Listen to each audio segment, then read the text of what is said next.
One fundamental that often gets overlooked when shooting video is the 180-degree rule.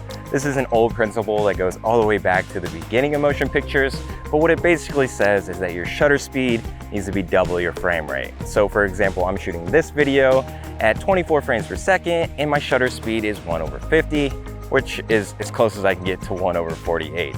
So why is the 180-degree rule so important? Well, it's the best way for cameras to mimic what our eyes see naturally. You may not realize this, but your eyes pick up motion blur in everyday life, but your brain's so used to seeing it that you don't even think about it. So when it comes to making a cinematic video, you want to mimic that natural motion blur. That way your viewers aren't disconnected from what they're watching. For example, when I quickly move my hands in front of my face, I see the motion blur, but I don't really think about it. My brain just recognizes that it's a hand that's moving quickly. So if I were to do the same shot at a higher shutter speed, like 1/1000, then it's gonna look unnatural and pretty jarring to the viewer. One of the best ways to illustrate this is to shoot moving water. Watch how the water flows in this clip with a shutter at 1/1000. It's jittery and just doesn't look natural. Now see how natural it flows in this clip that is shot with a shutter at 1/50.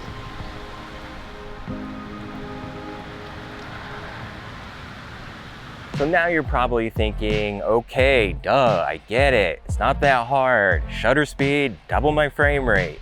Done and easy, right? So you go out in the middle of the day with your camera fully ready to apply the 180-degree rule.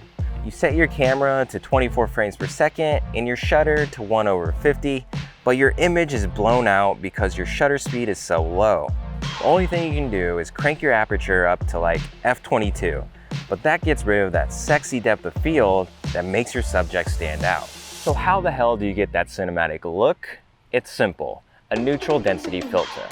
Think of an ND filter as sunglasses for your camera. It's a tinted piece of glass that you screw onto the front of your lens and it darkens your image so you don't have to do it in camera. That means with an ND filter, you can still follow the 180-degree rule and get great depth of field with a low aperture. That's the basics of the 180-degree rule. I hope this video was helpful for you. If you have any more questions, feel free to comment below. And if you enjoyed this video, please hit that subscribe button. Now get out there and get some of that natural motion blur. In last week's video, I competed against my buddy Tai Y in a hiking shootout challenge, and I asked you guys to vote on who had the best edited sequence, and I'm happy to announce that I won with 61% of the vote. So thank you guys for voting, and look forward to the next one.